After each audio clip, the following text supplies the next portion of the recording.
Bonjour à tous, c'est Jojo de Soukoula. Bienvenue dans cette rubrique Portrait du jour. Et dans ce portrait du jour, cette image, le président russe Vladimir Poutine exprime clairement ses intentions de renverser le pouvoir en place à Kiev, se sentant menacé par la volonté du président Zelensky à vouloir faire intégrer l'Ukraine à l'OTAN, ce qui signifierait pour lui le danger d'un rapprochement de l'OTAN aux frontières russes. Il encourage l'armée ukrainienne à renverser, dit-il, cette clique de drogués et de néo-nazis. Pour sa part, le président ukrainien Volodymyr Zelensky commence à accuser l'indécision des politiques et appelle tous les citoyens européens ayant une expérience au combat à venir en aide à l'Ukraine, dit-il, pour protéger l'Europe.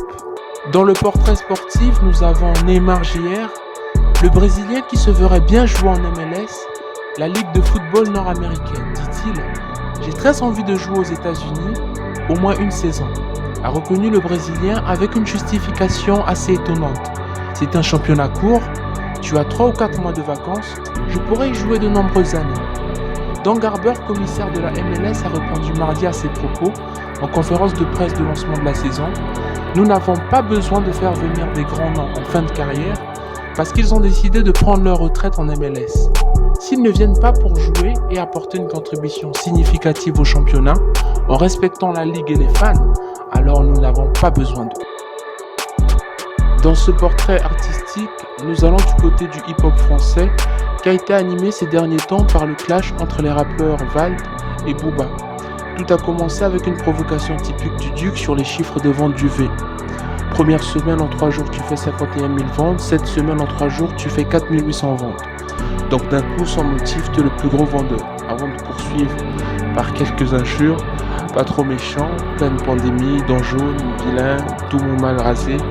Une attaque à laquelle Vald avait décidé de répondre, lançant ainsi la guerre entre les deux rappeurs.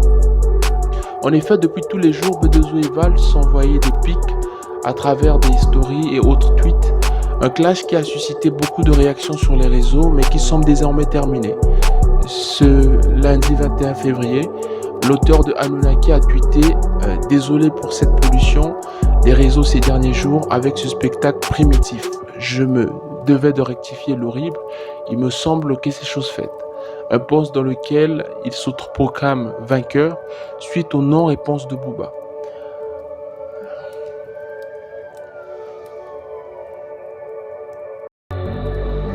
C'était tout pour ce portrait du jour.